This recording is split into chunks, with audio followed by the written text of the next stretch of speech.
Bona tarda a tothom, benvinguts, benvingudes.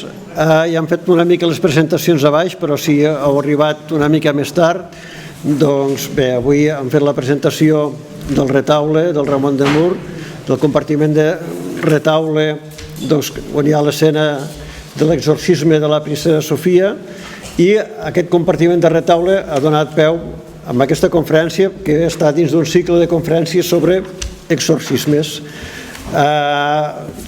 Això us sonarà una mica bèstia, potser, però és una temàtica que forma part de la història de l'art, forma part també de la religió, i per això hem volgut enfocar aquesta temàtica des de 3 punts de vista. Avui l'Alberto Velasco ens en parlarà des del punt de vista de la història de l'art. El següent dia, el dia 30, la Júlia Carreras des d'una perspectiva històrica, explicant casos històrics, verídics que han passat, però també hem volgut parlar d'aquesta visió des de la fe cristiana, i es vindrà mossèn Joan Prat, que és l'exorcista del Bisbat de Vic, el dia 11 de juny, a parlar-nos d'aquest tipus de pràctiques i la visió que té la fe catòlica d'aquest tipus de fenòmens. Per tant, avui tenim el goig de tenir aquí l'Alberto Velasco, també ens acompanya la cap del Servei de Museus, la Sònia Blasco, que abans ja us hem presentat, i no tinc massa allò per explicar de l'Alberto Velasco perquè ja coneixeu tots, ha vingut moltes vegades aquí al Museu de Tàrrega, és un especialista, dels màxims especialistes que hi ha a nivell mundial d'art medieval. A banda d'això, ha estat molts anys vinculat al Museu de Lleida i actualment està a la Universitat de Lleida, però a més és un especialista que volta per tot el món validant l'autenticitat i l'adscripció de les peces a diferents autors, i tenir-lo aquí és un goig com sempre. Moltes gràcies, Alberto, i endavant.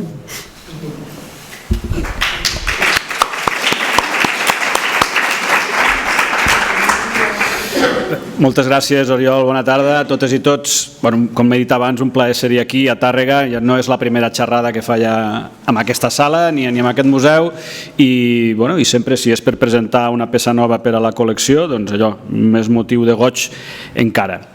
De fet, fa 7 anys jo mateix estava aquí presentant aquesta obra que veieu en pantalla i que teniu a baix a les sales d'exposició permanent del museu, que és un compartiment principal de retaule dedicat a Sant Antoni Abat i que és obra de Ramon de Mur, i que és, diguéssim, el compartiment principal del retaule al qual pertanyia la peça que avui presentem, que no és aquesta, que és una altra, i que ara veurem. Clar, per tant, avui, 7 anys després d'aquell dia, de la primera presentació, ens trobem en un acte amb les mateixes circumstàncies, amb un nou compartiment del mateix retaule i que ha comprat la Generalitat, i que la Generalitat també, amb molt bon criteri, ha dipositat aquí al museu. Tenint en compte el que ha dit abans l'alcaldessa a la presentació, a la roda de premsa, ara no recordo, que aquest retaule possiblement devia tenir 9 compartiments, com podeu veure en aquesta reconstrucció hipotètica, així una mica feta a correcuita. Si tenim en compte això, i segons els meus càlculs, si cada 7 anys n'hem comprat un, el retaule l'haurem completat l'any 2074. A veure, per mi, ja us ho he dit, sempre és un goig venir a Tàrrega, sempre, i faré el que podré, però jo al 2074 tindré 98 anys, és a dir, no sé si estaré en condicions de dir gran cosa més enllà de em fa mal aquí, si no fos per, o potser m'estaré queixant de que la meva família no em porta flors al cementiri, que també podria ser. Però en tot cas, fora bromes, avui és un gran dia, perquè el museu presenta una peça rellevant, que ve a completar més una altra que ja tenia, i perquè és una peça d'un autor, diguem-ne, targarí, tarragoní de naixement, però targarí d'adopció, que és Ramon de Mur, un dels pocs pintors que tenim documentats aquí a Tàrrega, i del que, com he dit abans, ara fa un moment, fins fa pocs anys el museu no tenia cap peça. És a dir, això era una anomalia, que el Museu de Tàrrega no tingués cap peça de Ramon de Mur, ostres, doncs era una cosa que s'havia de resoldre. Afortunadament, això ho hem resolt, i no només amb una peça, sinó amb dues. Ara,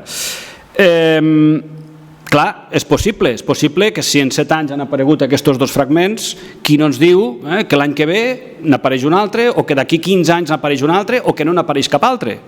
Això és molt boig, estar a l'aguait del mercat i saber-ho detectar quan surt l'oportunitat. Per part meva, no patiu, que si hi ha alguna cosa, aviso.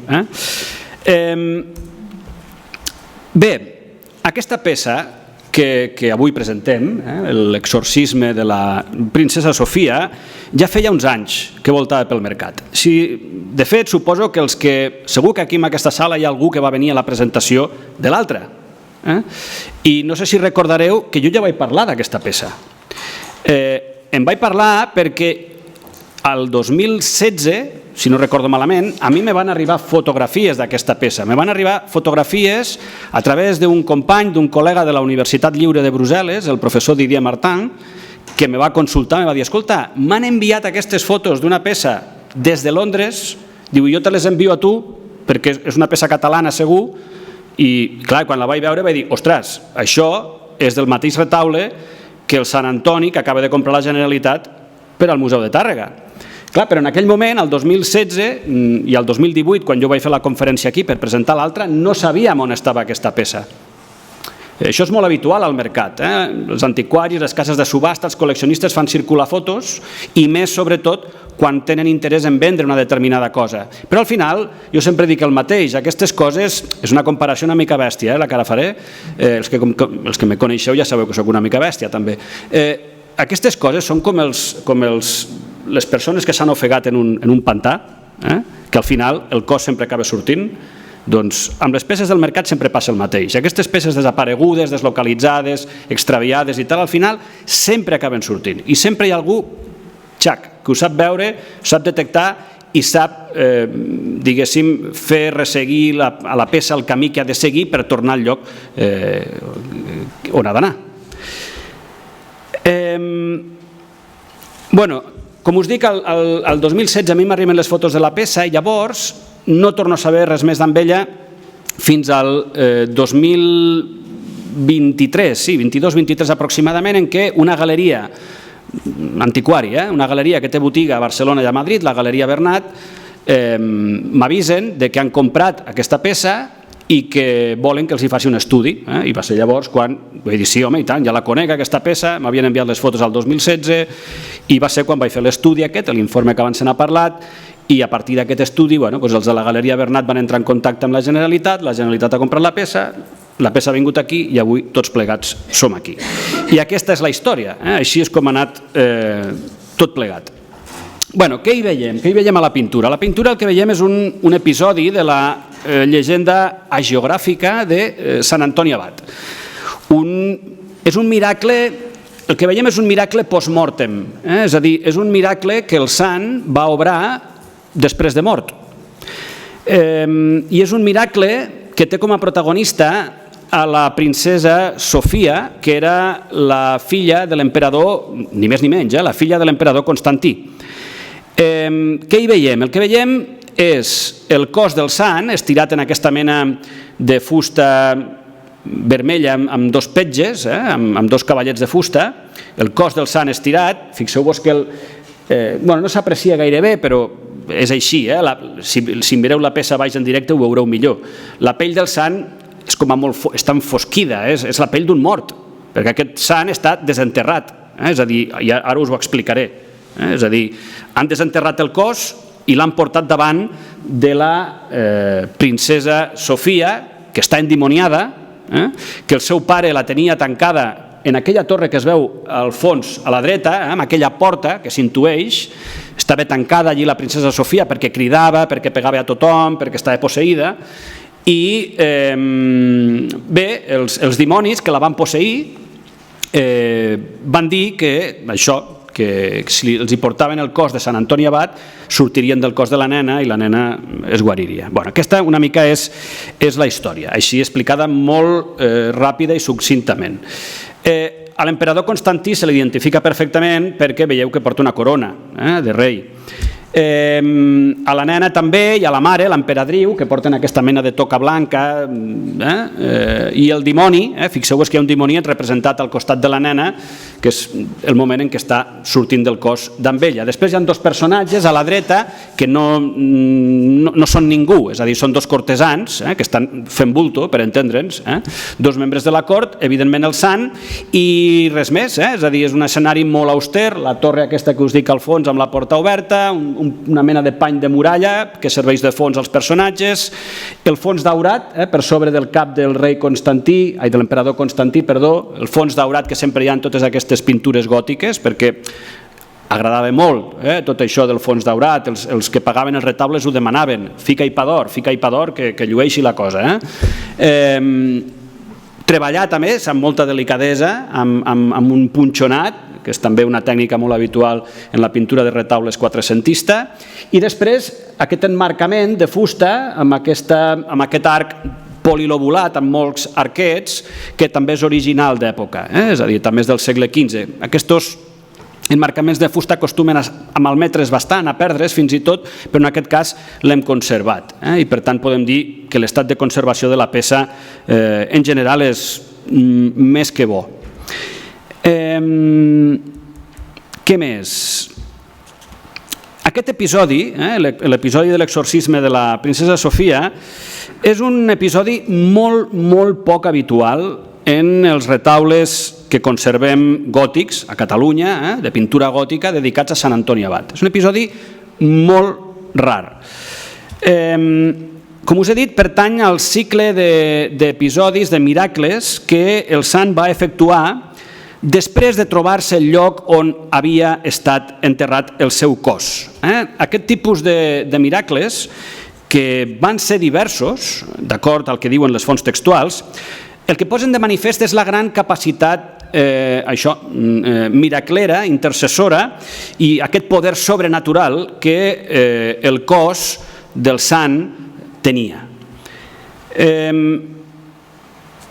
I això és així perquè són les relíquies del sant les que estan obrant el miracle, és a dir, els dimonis marxen del cos de la princesa Sofia perquè li han portat la relíquia, el cos sencer del sant.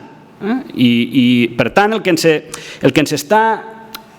missatge que se'ns està enviant amb aquesta escena és que, i que era una cosa molt habitual als segles del gòtic, aquest tipus de missatges, és que les relíquies funcionaven i que les relíquies eren importants. Ja ho sabeu, a dia d'avui no tenen aquesta transcendència, però a l'edat mitjana els cossos sants, les relíquies, movien molta més fe de la que mouen avui en dia i eren molt més rellevants del que ho són avui en dia. Se feien servir per a moltes coses les relíquies.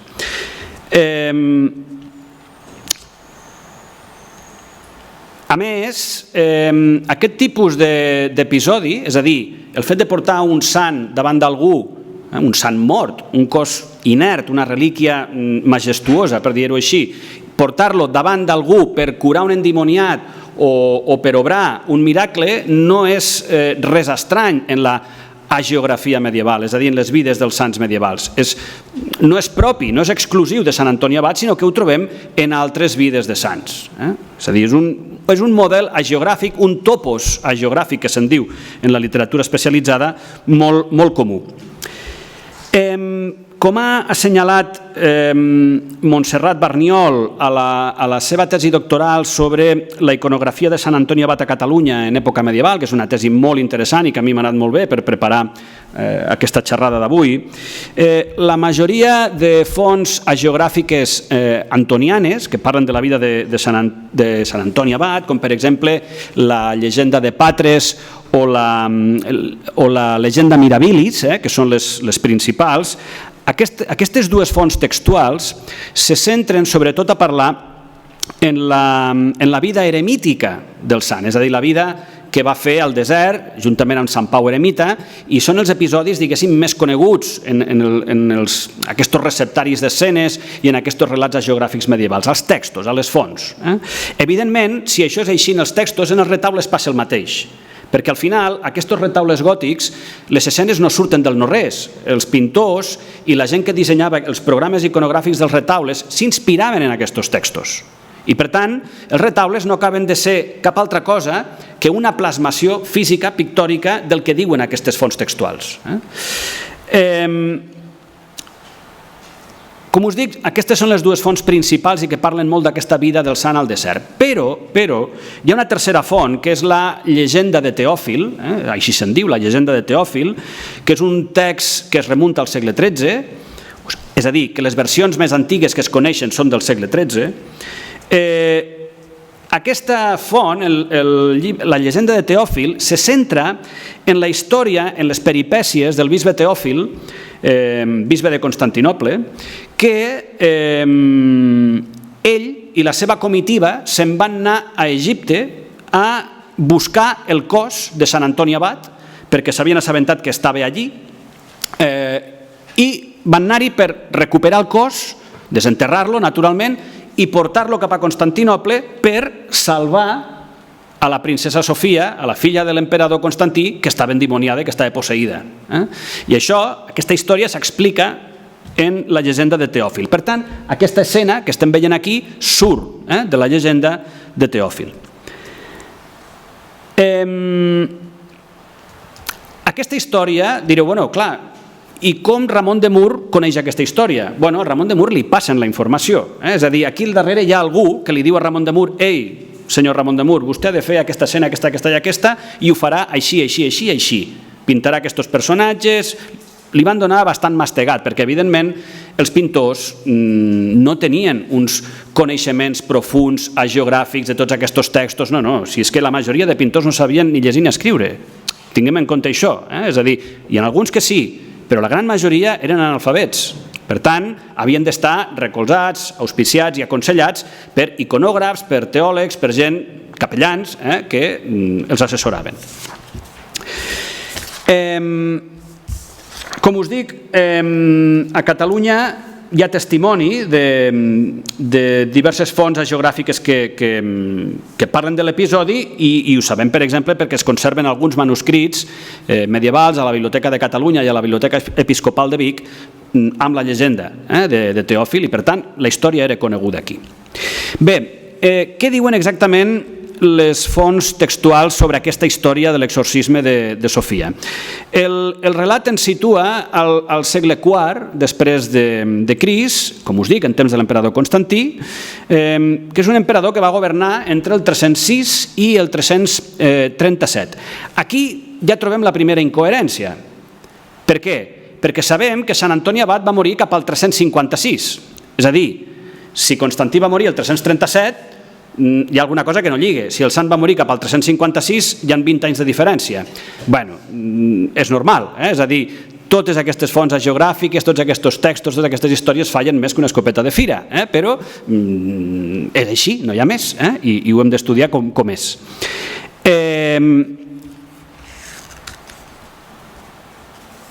Bueno, això ja us vaig saltant, perquè hi ha coses que ja us he explicat. La llegenda geogràfica el que deia és que Sofia era una nena tocada per la gràcia, guapíssima, intel·ligent, sabia música, retòrica, dialèctica, parlava molt bé, i tot i ser una nena tocada per la gràcia. Però, no se li va córrer res més estrany un dia que anar a veure amb una font. I aquell dia, bevent en aquella font, li van entrar 7 dimonis per la boca. Vigileu, vigileu amb les fonts, perquè no saps el que pot passar.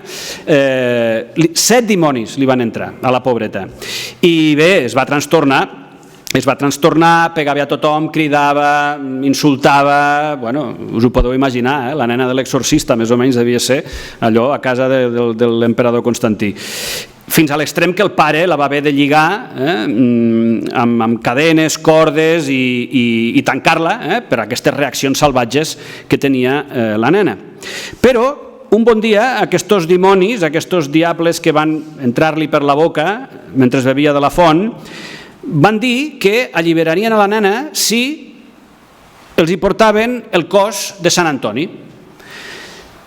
Clar, l'emperador va dir, busquem-ho, ei, hágase, anem a buscar el cos de Sant Antoni, portem-ho aquí. L'emperador li diu al bisbe Teòfil, li diu, ei, a veure si esbrines on està el cos de Sant Antoni, perquè aquests dimonis m'ho estan demanant i clar, jo vull que la nena estigui bé. Però clar, el problema era que les fonts escrites de les que disposaven no parlaven del lloc on havia estat enterrat Sant Antoni. Però després d'uns quants dies, aquestes coses que tenia l'arcàngel Sant Gabriel, se va aparèixer l'arcàngel Sant Gabriel i els va dir, ei, tranquils, no patiu, se li va aparèixer als dos, a l'emperador i al bisbe, no patiu, que us ajudaré i ja veureu que tot anirà bé. A partir d'aquí, Teòfil, el bisbe, acompanyat de tot el seu seguici, un seguici de 12 clergues, se'n van anar cap a Egipte, que és on els va dir que l'arcàngel els va dir, ei, heu d'anar a Egipte, que el cos està allà. Bueno, se'n van cap a Egipte i després de tota una sèrie d'aventures fantàstiques, és a dir, no puc entrar-hi, però el text del... Si aneu a internet i busqueu la tesi de la Montserrat Barniol, està el text allà. És a dir, és un text deliciós perquè explica amb tot luxe de detalls totes les aventures, totes les peripècies que van viure el bisbe Teòfil i els seus 12 acompanyants a Egipte. És una història, però de pel·lícula absoluta, és a dir, molt entretingut de llegir. Bueno, doncs això que s'explica amb tot luxe de detalls, unes aventures fantàstiques, troben el cos de Sant Antoni. El troben. Què fan? Bueno, doncs desenterrar-lo i se l'emporten cap a Constantinople per fer el que esteu veient en pantalla, que és exorcitzar a la princesa Sofia i salvar-la de les urpes del maligne. Clar, en el camí, des d'Egipte fins a Constantinople, el cos del sant, amb tot el recorregut que va anar fent, no va parar d'obrar miracles. Sense parar, perquè ja us ho he dit, és a dir, però aquests relats geogràfics també tenen aquesta missió de comunicar això tan concret, de dir, ei, les relíquies funcionen, les relíquies tenen una missió i serveixen per això. O sigui, són textos que tenen aquesta missió d'alliçonar al fidel i d'això, de fer-li creure que efectivament les relíquies tenen aquest poder sobrenatural. Tota aquesta sèrie de miracles que el cos de Sant Antoni fa des del moment en què és tret de terra fins que arriba a Constantinople i el posen davant de la princesa Sofia, diguéssim, aquest és el colofó, és l'últim miracle, el més important de tots, que és guarir a la filla de l'emperador.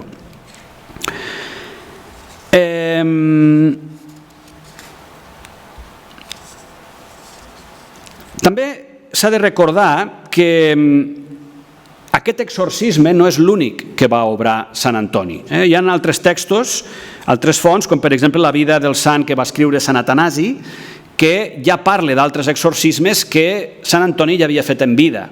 Per tant, ell era un sant que ja tenia aquest poder en això, mentre va ser viu. Fins i tot, hi ha una font hagiogràfica molt peculiar, molt nostra, perquè és catalana, que parla d'una estada del sant a Catalunya i que va passar per Barcelona i que un dels episodis que s'explica en aquesta llegenda catalana de Sant Antoni Abat és que va guarir el rei de Barcelona. El fill del rei de Barcelona. El va guarir també fent-li un exorcisme.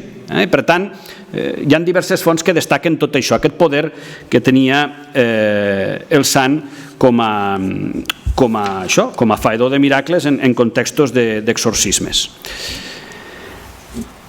A veure, us he comentat abans que l'episodi de l'exorcisme no és gaire habitual en la pintura gòtica catalana, l'exorcisme de la princesa Sofia.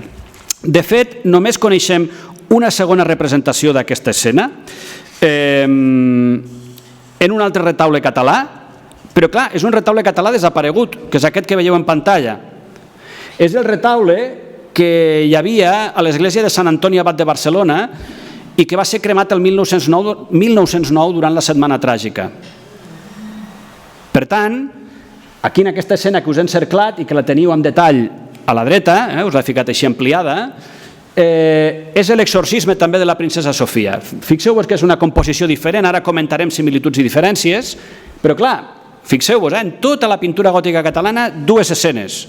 Aquesta desapareguda i la nostra, la de Tàrrega, que és l'única conservada. Per tant, la cosa té més mèrit. Aquesta d'Huguet, aquí ja es veu, aquesta d'Huguet, que és la de la dreta, és més tardana, és un retaule que Jaume Huguet el va pintar aproximadament cap a 1454-1458. Aquesta nostra, la de Tàrrega, seria uns 25-30 anys anterior. Si comparem les dues escenes, com us dic, hi ha similituds i diferències. A la pintura d'Huguet, a la de la dreta, veiem que l'acció transcorre en un escenari diferent, en un espai de culte, en una capella. Segurament deu ser una capella de l'església de Sant Sofir, de Constantinoble, que és el lloc, aquesta església de Sant Sofir, on va instal·lar-se el cos de Sant Antoni un cop recuperat. Això ho diuen les fonts hagiogràfiques, els textos. Veiem també que a sota, la foto no és gaire bona, però és la que tinc, no n'hi ha més. A sota del sepulcre on està el sant, amb el jacent a la part de dalt, a la part de sota hi ha com unes bèsties que segurament són els lleopards que van ajudar a desenterrar el cos del sant quan era a Egipte i que després van seguir a tota la comitiva de Teòfil i els 12 clergues des d'Egipte fins a Constantinoble, els lleopards al darrere, i es van ficar a sota del sepulcre. Què hi veiem més? A l'esquerra de la composició veiem que s'hi acosta la família imperial, amb Constantí, l'emperadriu, i la primera de totes és aquesta noia que s'agenolla, que va la primera i que s'agenolla davant de la tomba del sant amb actitud d'orar, fa aquesta genuflexió, i el que veiem, no sé si s'aprecia, jo aquí ho veig, vosaltres suposo que també, a la part de baix, a veure, el cursor es veu? Sí. Per aquí, a veure, clar, jo ho veig a la pantalla però no a l'ordinador. En aquesta zona d'aquí hi ha les cadenes amb les quals el pare la tenia lligada dintre de la torre.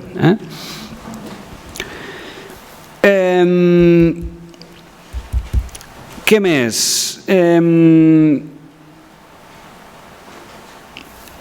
A part de l'emperador i l'emperadriu, veiem també el seguici, els membres de la cort i etc. Clar, aquí el més curiós és que gràcies a la presència del cos del sant, aquí veiem tota la munió de diables, que aquí no només és un, aquí són molts. El que passa és que estan així com arremolinats, tots barrejats, però n'hi ha uns quants, que això, diguéssim, que s'ajustaria millor al que diuen les fonts, que són 7 dimonis els que van posseir a la pobra Sofia. Què més? A la pintura d'Huguet, el que veiem també és que s'apropen a la tomba altres fidels, més humils. Aquí no s'hi veu gaire bé, però al fons, a la dreta, perquè està tallada la foto per aquella part d'allà, hi ha un pelegrí amb una petxina, aquí al barret, i el que sí que es veu molt bé és aquest nafrat, aquest lisiat, amb la cama embenada i que té una part de la cama amputada, que se veu perfectament, que té una amputació. Clar, aquesta escena és una variant d'un tema iconogràfic que va gaudir d'un èxit notable durant l'edat mitjana, durant els segles del gòtic, que és aquestes escenes arquetípiques, prototípiques, en què veiem com un grup de fidels s'acosta a la tomba d'un sant per demanar intercessió, favor, miracle. Això és una variant d'aquestes escenes. Aquests episodis acostumen a incloure al costat del cos del sant normalment això, pelegrins, tullits, lisiats, desvalguts, malalts, pobres que van a buscar el favor, el recer del sant. Per exemple, això és Huguet també, és el mateix pintor, un retaule contemporani també dels anys 50 del segle XV, fixeu-vos. En aquest cas és un retaule dedicat a Sant Vicenç i veiem el mateix, un grup de pelegrins, el lisiat amb la cama embenada també, que hi van a visitar la tomba del sant cercant guariment. Fixeu-vos que aquí fins i tot veiem també un altre dimoni sortint del cos d'aquest personatge. I llavors fixeu-vos també tots els exvots aquí penjats per fer ofrena, aquestes coses que encara es fan, en definitiva. I després tenim encara una altra, és a dir, aquesta Aquesta que veiem a l'esquerra és dels Vergós, un grup de pintors que són deixebles d'Huguet, així per dir-ho ràpidament, i es veu molt bé, per exemple, que són seguidors, continuadors d'Huguet, perquè aquesta escena, que és del retaule de Sant Esteve de Granollers, i que és de finals del segle XV, està seguint d'una manera molt clara, està copiant directament el model de la taula que us acabo d'ensenyar del retaule de Sant Antoni Abat de Barcelona, que és 40 anys anterior. És a dir, per fer aquesta escena es van inspirar en aquesta. Fixeu-vos, que són clavades. El que passa, aquesta és el miracle, l'exorcisme de la princesa Sofia, i aquesta no. Aquesta és l'exorcisme de la princesa Eudòxia. Una altra princesa bizantina. A Bizanci estaven fatal, ja ho veieu, tothom posseït a Bizanci. Què més?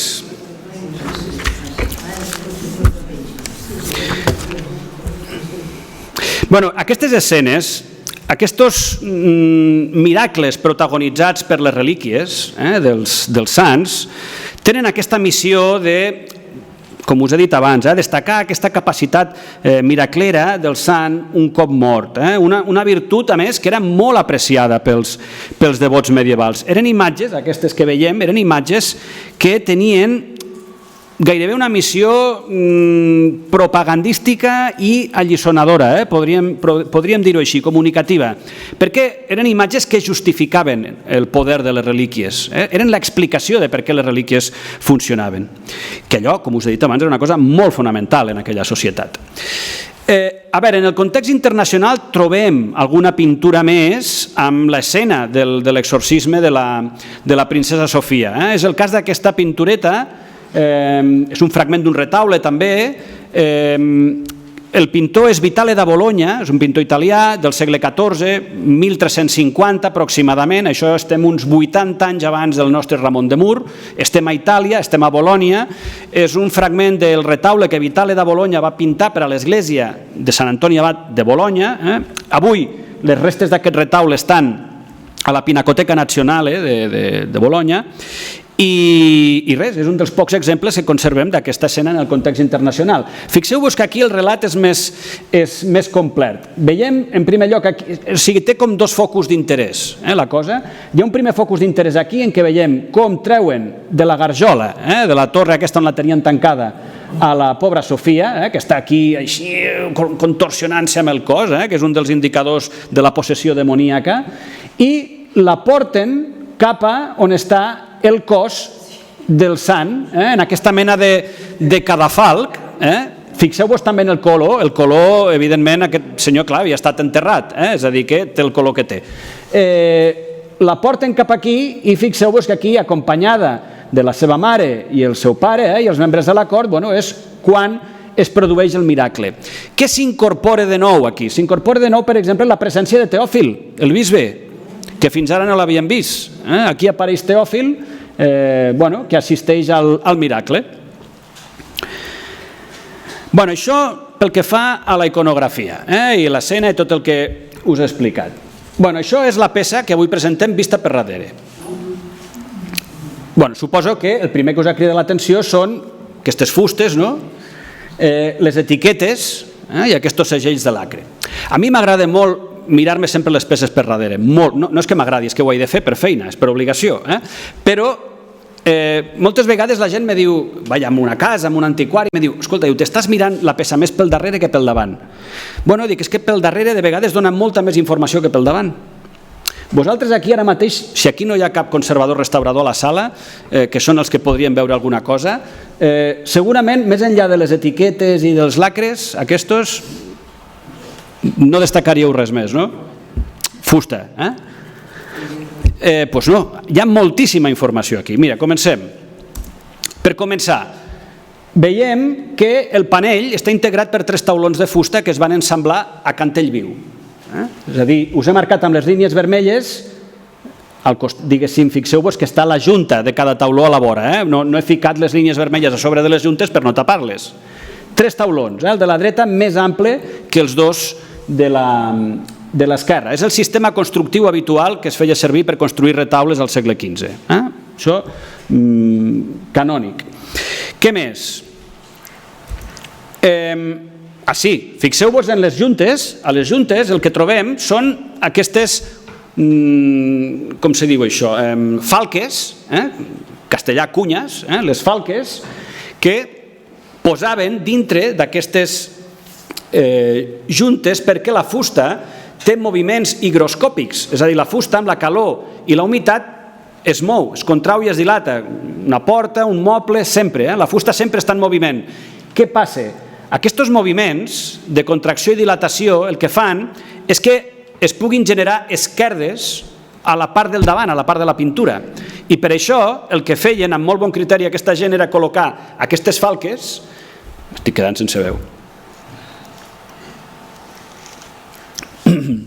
aquestes falques que el que feien era mitigar, contrarrestar aquests moviments de la fusta. Per tant, quan mirem aquestes peces per darrere, els experts el que fem és buscar això, perquè és el que te parla dels sistemes constructius i de com es feien els retaules al segle XV. Què més hi veiem? Hi veiem 3 travessers. Els 2 de dalt són originals del segle XV, el de baix no. I direu, home, com ho saps tu això? Bé, en primer lloc, pel color, és a dir, la textura de la fusta, que sembla diferent, però després hi ha detalls que permet veure-ho molt millor. Aquests travessers com s'enganxaven? S'enganxaven per la part del davant, és a dir, aquí tenim, perquè ens entenguem, la part pintada, d'acord? La part del darrere. Els travessers s'enganxaven clavant per davant. Abans de pintar clavaven, construïen, llavors ficaven tota una capa de guix per davant per poder pintar. Doncs bé, les cabotes dels claus entren per davant, travessen la fusta, travessen els barrots i el que fan és doblegar-los. I fixeu-vos com estan doblegats aquí. Això també és un indicador de que són els claus originals que han travessat per davant. En canvi, en aquests barrots afegits, què hi veiem? Claus normals, clavats pel darrere, amb cabota rodona. D'acord? No és difícil de veure, al final és fixar-s'hi. Què més? Tenim aquesta pasta blanquinosa, que evidentment no és original i que segurament té a veure amb tota aquesta operació que li van fer a la peça per ajustar-la, perquè la peça tenia problemes d'esquerdes. Fixeu-vos que a part de les juntes dels taulons, aquí hi ha una esquerda molt grossa, aquí hi ha una altra esquerda molt grossa, i el que van fer és afegir totes aquestes fustes al segle XIX, segurament, ara veureu per què dic segle XIX, per això, per combatre aquestes esquerdes que havien sortit. I van afegir també aquesta pastuga blanca, que no sabem ben bé quina missió tenia, però sabem que és afegida perquè, fixeu-vos, està muntant a sobre d'aquesta fusta afegida, i si munta a sobre no pot ser del segle XV, per una qüestió ben lògica. Llavors, us he posat 2 fotos dels reversos de la peça que van presentar el 2018 del Sant Antoni i de la d'enguany. Fixeu-vos que és el mateix sistema constructiu, també amb 3 taulons, amb uns llistonets també afegits segurament al segle XIX, aquests d'aquí, és a dir, segurament aquesta peça va patir una mateixa intervenció al mateix moment que l'altra, és a dir, que tot lliga, més o menys. I llavors les etiquetes i els segells aquests de l'acre.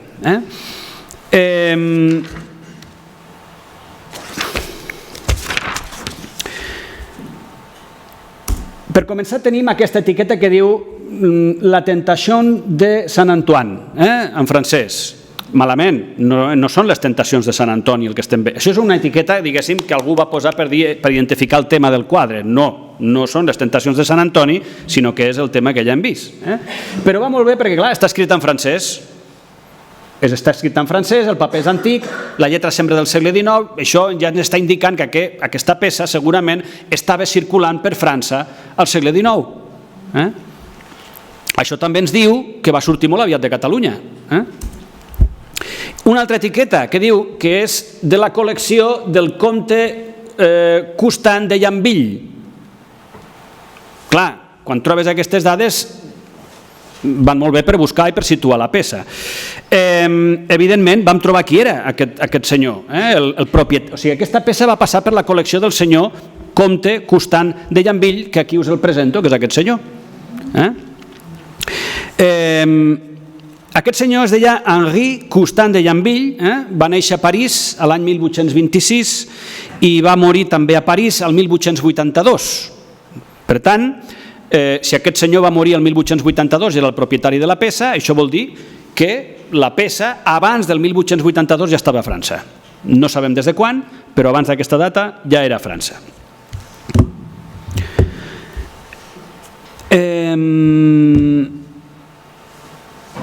Què més? Aquest senyor, Henri Constant de Yanville, era un home de molt prestigi a França. Era cavaller, militar, va dirigir diverses campanyes militars a Tunísia i Algèria i fins i tot va rebre una de les màximes distincions a França, que és la Legió d'Honor, el 1855. Aquest senyor vivia aquí, tenia diverses residències i una d'elles era aquest xató, el xató de Tiller, que és un xató que està a la localitat de Cires-le-Melot, això està aproximadament a uns 70 quilòmetres de París, perquè us situeu. No està mal, el xató. No sabem si la peça va estar aquí o no, perquè tenia diverses residències ell, però podria ser que la peça hagués estat aquí, perquè sabem que aquí tenia una part de la seva col·lecció. Aquest senyor, a part de militar, cavaller i tot això que he dit, era un senyor amb interessos culturals que escrivia, i tenia interessos sobretot a nivell històric i es dedicava molt a la sigil·lografia, és a dir, a l'estudi dels segells i a l'estudi de l'heràldica, també.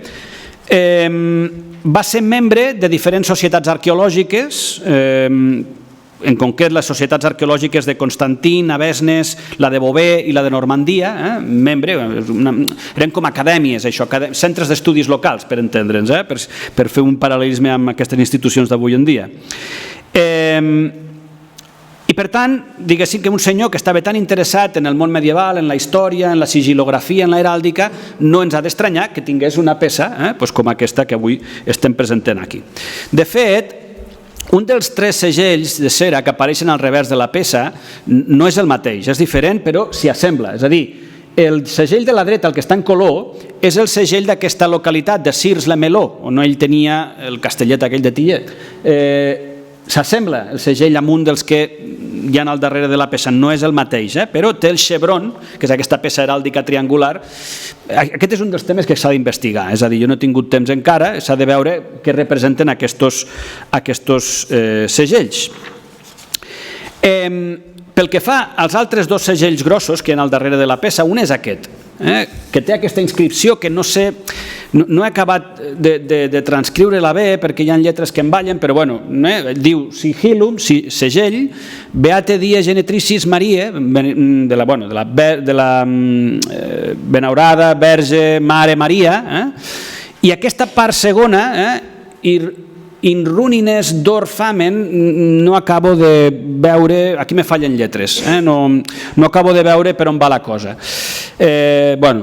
Si algú s'anima a investigar, ja ho sap. La cosa és que aquest segell, he trobat que l'any 1888 algú, el 1888, va enviar-lo a una revista francesa que es diu l'Intermédiaire de chercheurs et curieux, és a dir, l'intermediari d'investigadors i curiosos. Algú va enviar el segell dient, hi ha aquest segell medieval i tal que no sabem què és ni què significa, a veure si algú de la redacció de la revista, això ho he trobat perquè està publicat i està penjat a internet, a la revista, a veure si algú ens pot dir alguna cosa d'aquest segell. Ningú va saber esbrinar res. Va passar el mateix amb un segon cop a l'any 1906, quan aquest mateix segell es va enviar a la Societat Acadèmica de Nivernais, a Nevers. Un dels associats d'aquesta societat acadèmica va dir, hi ha aquest segell que mai s'ha pogut desxifrar i tal, algú sap, té idea? Tampoc. És a dir, és un misteri lo d'aquest segell, està per identificar. I el tercer és un altre segell que segurament també és una representació, diguéssim, mariana, a la part central, amb aquest dosser, veieu que hi ha una figura al mig, tota una inscripció que no he pogut llegir, ni una lletra no l'he pogut llegir, però bé, en definitiva, el que tot això ens aporta és context, és a dir, perquè aquest senyor, el col·leccionista, el Constant d'Yanville, que era expert en aquests materials, era expert en sigil·lografia, clar, ell el que feia era posar al darrere de les seves peces improntes de cera amb matrius sigilogràfiques que devien ser de la seva col·lecció. És a dir, ell devia tenir aquests segells a la seva col·lecció personal i va marcar les peces amb els seus segells. Bueno, una mania com aquestes manies rares que tenen els col·leccionistes. En qualsevol cas, això no ha d'estranyar, diguéssim, en algú interessat per la història medieval. També he trobat que el seu fill, que es deia Raimon Raül Constant de Llambill, també era col·leccionista. Segurament el seu fill el que va fer és heretar la col·lecció del pare, i he trobat que, per exemple, al Metropolitan Museum of Art de Nova York hi ha aquestes dues peces, una peça germànica del segle XV d'alabastre i una verge segurament del segle XIII d'orfebreria, com podeu veure, que van ser propietat del fill. Consten al Metropolitan de Nova York com propietat del fill. Això vol dir que prèviament potser havien sigut del pare, del mateix senyor que va tenir la nostra pintura. I després, en subhastes internacionals, als darrers anys han anat apareixent mobles, porcellanes i diferents objectes que havien decorat la casa d'aquesta família, com per exemple aquesta cònsola barroca que vaig trobar en una casa de subhastes. Bé, tornem a la nostra pintura. Com sabem que això és de Ramon de Mur, d'aquest pintor que va treballar a Tàrrega i Cervera a principis del segle XV? Ho sabem per l'estil, per la comparació estilística. Si us fixeu, aquí us he posat un detall de l'emperador Constantí a la part de dalt i a la part de baix us he posat dos rostres, són dos rostres triats del retaule de Guimerà. El retaule de Guimerà és de Ramon de Mur, no es conserva l'original a Guimerà hi ha una reproducció, l'original està al Museu Episcopal de Vic i és l'obra emblemàtica de Ramon de Mur. Suposo que l'heu vist alguna vegada, és una obra molt impressionant, després us passaré una foto sencera. Com podeu veure és el mateix tipus de rostre. Aquests ulls amb aquestes ninetes marrons tan grans que deixen molt poc espai per a la zona del globus ocular blanc, que al final acaba sent com una mitja lluna, fixeu-vos. Tot això se'n diuen estilemes. Els estilemes són les maneres que tenen de fer els pintors i que nosaltres els enganxem per aquí, de dir, això és teu, això és la teva mà. Quins estilemes més propis hi veiem de Ramon de Mur? Aquestes arrugues del front. Aquestes dues arcades que hi ha a sobre de les celles i que formen aquesta mena de cosa voluminosa és molt propi de Ramon de Mur. I ho trobem al Constantí i ho trobem en aquests rostres del retaule de Guimerà. La manera de fer la barba, fixeu-vos que aquesta barba esfilagarsada amb aquests cabells que fan així també és molt pròpia d'ell i la trobem al Constantí i sobretot en el rostre de la vostra dreta. Us podria ensenyar molts més paral·lels. Aquest és un altre paral·lelisme amb el retaule de Guimerà. Amb les mans també, fixeu-vos amb aquests dits allargats, diguéssim amb les falanges molt poc marcades. Totes aquestes coses són les que ens fixem per aïllar l'estil d'un artista i certificar que una peça és d'ell o no ho és.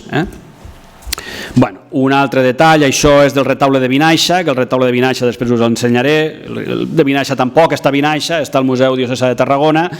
El mateix tipus de barba, fixeu-vos, les mateixes arrugues al front, el mateix tipus d'ulls, el nas, és a dir, la barba a més és bífida també, partida en dos, és molt evident.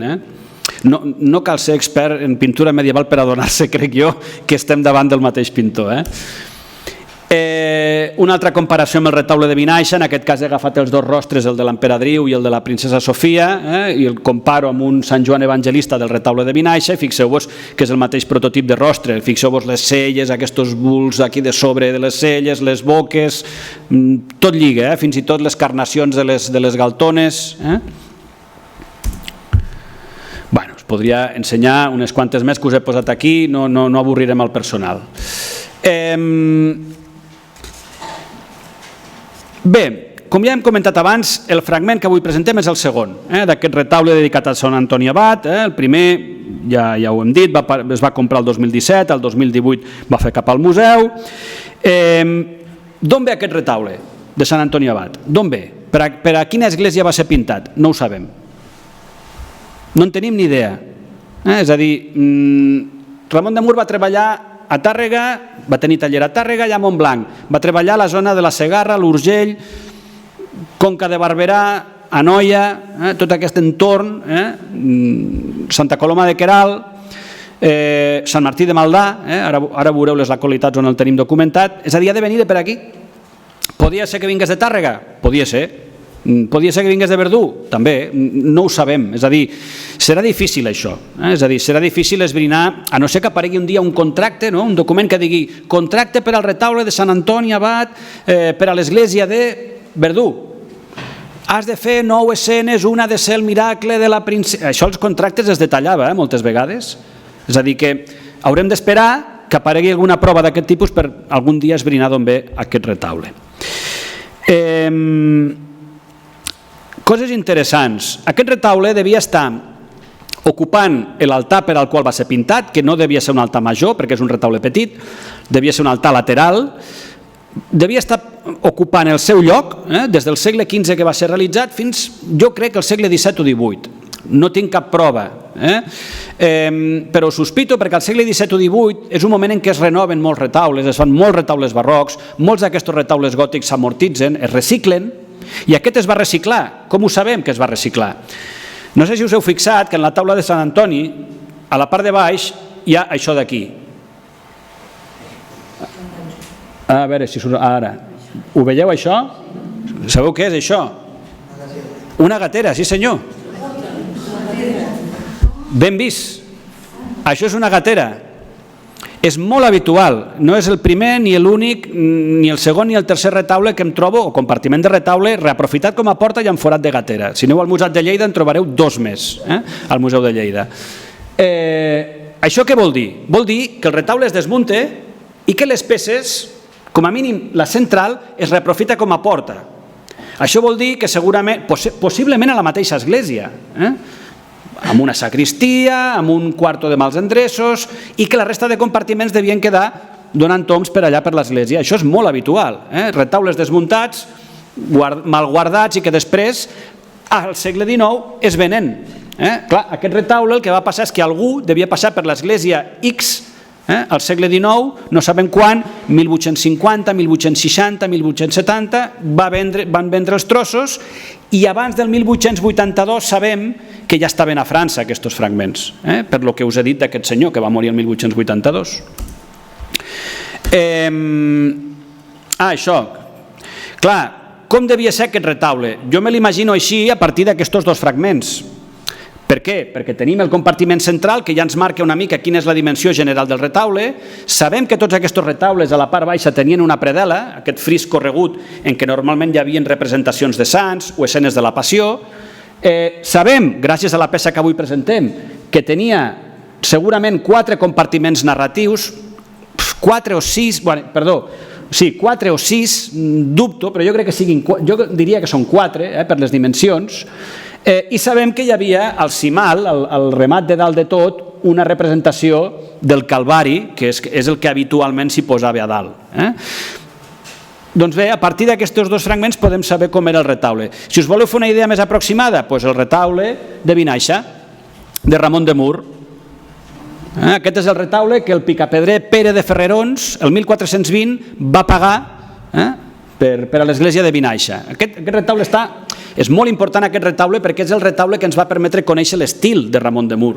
Gràcies a que va aparèixer el contracte d'aquest retaule, el contracte que pague, és a dir, Pere de Ferrerons, sabem que Ramon de Mur pintava així. És el retaule que permet atribuir totes les obres que avui hem atribuït a Ramon de Mur. Està al Museu Diocesà de Tarragona, no està a Vinaixa, però és un retaule que, com podeu veure, devia ser molt similar al de Sant Antoni Abat.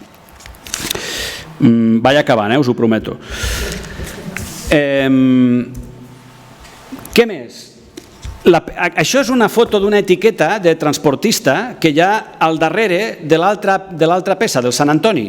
Ja en vaig parlar el 2018 quan vaig fer la xerrada. És una etiqueta d'una empresa de transports que porta la data de 1894.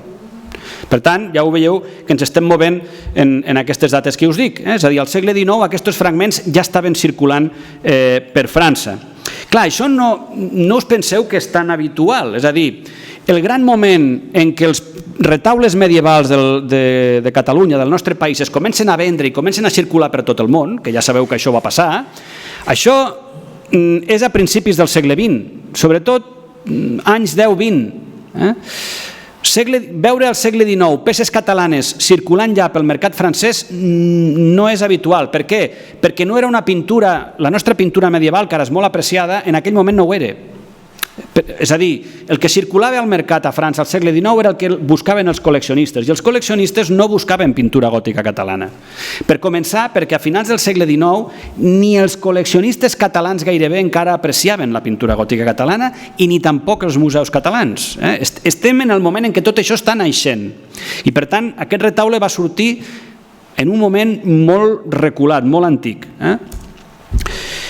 Bueno, per acabar, 4 pinzellades sobre Ramon de Mur, que encara no hem parlat d'aquest bon home. És un dels pintors més destacats del gòtic en les terres de Lleida, sense cap mena de dubte. Segurament perquè tampoc no coneixem tants noms vinculats a les terres de Lleida, de pintors gòtics. No tenim gaires dades sobre la seva vida personal. Sabem que els seus pares vivien a Tarragona, hem de suposar que ell va néixer, per tant, també a Tarragona. Totes les dades documentals que conservem de Ramon de Mur són en relació a contractes de retaules, és a dir, el seu ofici, cosa que no està pas malament, és a dir, que a nosaltres ens va molt bé per saber conèixer la seva trajectòria. Hem de suposar que ell va aprendre l'ofici a la ciutat de Tarragona, on es devia criar, i hem de suposar que potser el va aprendre l'ofici al taller de Mateu Hortoneda. Per què s'ha pensat això? Perquè hi ha un document de 1433 en què Mateu Hortoneda, que encara vivia a Tarragona, apareix signant com a testimoni en una venda d'una casa de Ramon de Mur. I això vol dir que o bé Mateu Hortoneda tenia relació en aquell moment amb Ramon de Mur, o bé potser havia sigut el seu mestre fa molts anys, quan ell s'havia criat a Tarragona, i per això mantenien la relació. Però bueno, això és només un indici. Llavors, què sabem des del punt de vista documental de Ramon de Mur? Doncs sabem que entre 1412 i 1432 viu a Tàrrega i té taller a Tàrrega. I sabem que entre 1432 i 1435 té taller a Montblanc. Amb una excepció, és a dir, hi ha un document, aquest document que us acabo de dir del 1433, de la venda de la Casa de Tarragona, és estrany, deu ser un error o no sé què passa, perquè en aquest document torna a constar com a habitant de Tàrrega. No pot ser, perquè l'any anterior ja estava a Montblanc i els documents successius torna a aparèixer a Montblanc. No sé, és una cosa estranya que tampoc no tinc una explicació, però a grans trets, 12-32 viu a Tàrrega, 32-35 a Montblanc.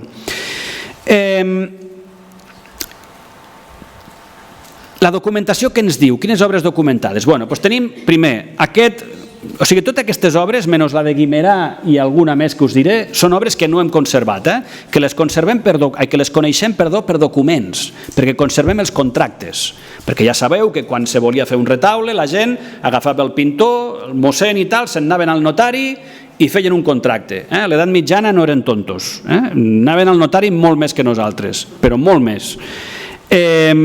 Doncs bé, gràcies a aquesta documentació notarial tenim totes aquestes referències d'obres contractades per Ramon de Mur. Primer, l'obra més antiga que tenim documentada d'amb ell és aquest retaule que va fer per a Santa Coloma de Queralt, un retaule dedicat a Santa Llúcia i que va contractar el 1412, no conservat. El retaule de Guimerà és un retaule que no tenim documentació que el vinculi directament a Ramon de Mur, no tenim el contracte, però sabem que és un retaule que s'està fent entre 1402 i 1412, perquè hi ha esments documentals d'eixes que ens parlen que en aquell moment s'està fent el retaule. El que passa és que aquesta documentació en cap moment parla de Ramon de Mur, però l'estil és el de Ramon de Mur i per tant li hem atribuït. Llavors, tenim aquest retaule que va fer el 1414 per a Sant Martí de Maldà. Això és absolutament nou. Això és una dada que acaba de publicar ara mateix, fa 2 mesos, el Jaume Felip, en un estudi que ha publicat a la revista Aplec de Treballs, a Montblanc, amb un contracte inèdit d'un retaule de Ramon de Mur. És l'última cosa que s'ha publicat sobre ell. O sigui, imagineu, el 2025 encara van apareixent contractes de retaules no coneguts. És curiós perquè és un retaule que fa per a Sant Martí de Maldà i el fa per encàrrec d'una senyora que es diu Marió.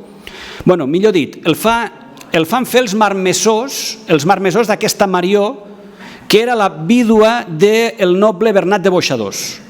És a dir, és un encàrrec de prestigi, per entendre'ns. No es conserva el retaule, naturalment. Després tenim un retaule que va fer per a l'església de Granyena de Segarra, al 16-17, que tampoc hem conservat, el retaule de Sant Pere de Vinaixa, que ja hem vist, que va encarregar Pere de Ferrerons, el senyor que era picapadrer el 1420. Després tenim un retaule que va fer per a l'església de Verdú, que li encarrega un tal Arbonès, l'any 1421, tampoc en sabem res d'aquest retaule. Un altre retaule per a la Guàrdia Alada, un llogarret que està a Montoliu de Segarra. Aquest és un encàrrec dels jurats, dels jurats de la vila, de la Guàrdia Alada, cap al 1421-22, tampoc el conservem. I tots en aquests contractes, en aquests retaules que ell va contractant amb els anys, sempre als documents apareix com a pintor de Tàrrega, sempre. El darrer encàrrec que tenim documentat amb ell és el retaule major de l'església de Vinaixa. Aquest és un encàrrec complicat perquè al final és un retaule dedicat als Sant Joans, però clar, és igual, no us ho explico perquè us fotré el cap com un bombo. No us ho explico, és un tema molt complicat. Hi ha un altre retaule dedicat als Sant Joans que no és de Ramon de Mur, que és de Bernat Martorell i que, clar, els historiadors estem com molt desconcertats perquè sabem que Ramon de Mur va estar treballant en aquest retaule, va pintar coses, és a dir, no és que el deixés inacabat o que no el fes, no, va estar treballant perquè la documentació ho diu, però el retaule que hem conservat no és de Ramon de Mur, és de Bernat Martorell, una cosa estranya. I després les obres conservades. Què tenim? Tenim el retaule de Guimerà, al Museu Episcopal de Vic, una peça impressionant, raríssima pel que fa al cicle iconogràfic perquè inclou escenes de l'Antic Testament, que és una cosa que no és tan habitual en la pintura gòtica. No us penseu que les escenes de l'Antic Testament són tan habituals. No. I aquest és un cicle molt complex, amb escenes judiciàries. És un retaule, a més, d'estructura complexa que no sabem ben bé com anava muntat. És un retaule sobre el qual encara s'han de dir moltes coses. Tenim aquesta peça fantàstica, una Mare de Déu de la Llet amb el nen, que ve de Cervera i que està també al Museu Nacional d'Art de Catalunya. Això demostra que Ramon de Mur va fer un retaule dedicat a la Mare de Déu a l'església de Santa Maria de Cervera. Tenim aquest fragment de predel·la, de la part baixa d'un retaule, que això ve de l'església de Santa Maria de Glorieta, a Passanant, aquí a la Conca de Barberà. Això està al Museu Diocesà de Tarragona. Només d'aquest retaule de Glorieta només tenim aquest trosset, que està al Museu Tarragoní. Tenim aquest compartiment principal de retaule amb Sant Llorenç, que ve de Gratallops, al Priorat. Això està també al Museu Diocesà de Tarragona. Tenim aquesta presentació al temple, fragmentària, mal conservada, està al Museu Episcopal de Vic, aquesta, no sabem d'on ve, no es coneix procedència d'aquesta peça. I llavors, aquesta Mare de Déu amb el nen, que només coneixem per aquesta foto en blanc i negre, estava a principis del segle XX amb una col·lecció a Madrid, a la col·lecció Weisberger. Aquest Weisberger era un personatge curiós, col·leccionista, antiquari, una mica un trafiques. Ves a saber on està aquesta peça. Apareixerà, allò que us deia abans dels morts als pantans que acaben surant, això tornarà a sortir. No sabem quan, però sortirà. Amb aquesta peça passa el mateix, amb aquesta ja l'estic seguint la pista. He estat molts anys que no sabia on estava, és una Santa Margarida, que també només es coneixia per aquesta fotografia en blanc i negre. Aquestes fotografies en blanc i negre venen totes de l'Institut Ametller d'Art Hispànic, d'un arxiu fotogràfic molt important que hi ha a Barcelona. Com us dic, aquesta peça ara ja sé on està. Està en una col·lecció de Barcelona i l'altre dia, així com, no ho digueu a ningú, com mig d'amagatotis, vaig poder fer aquesta foto d'un paper i, per tant, és la primera vegada en la història que aquesta peça es presenta públicament en color. És a dir, fins ara mai s'havia vist en color. Aquesta foto la vaig fer d'amagat, no me deixaven, però bueno, tard o d'hora la podré veure i tindré accés directe. És qüestió d'anar picant pedra.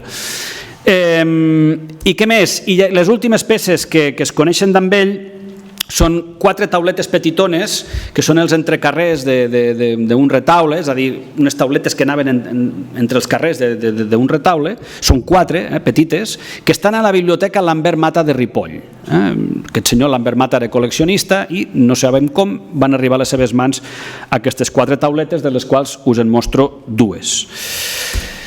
Bueno, acabo. Aquests són els municipis per als quals va treballar Ramon de Mur. Com veieu, la llista inclou localitats de les Garrigues, Vinaixa, l'Urgell, Sant Martí de Maldà, Guimerà, la Segarra, de moment és la comarca que guanya, amb Cervera, Granyena de Segarra i la Guardialada. Després tenim dues localitats a la Conca de Barberà, Santa Coloma de Queralt i Glorieta, i finalment Gratallops. Això és el sumatori, diguéssim, de les peces que tenim documentades, els documents, més les peces que hem conservat i de les quals coneixem la procedència.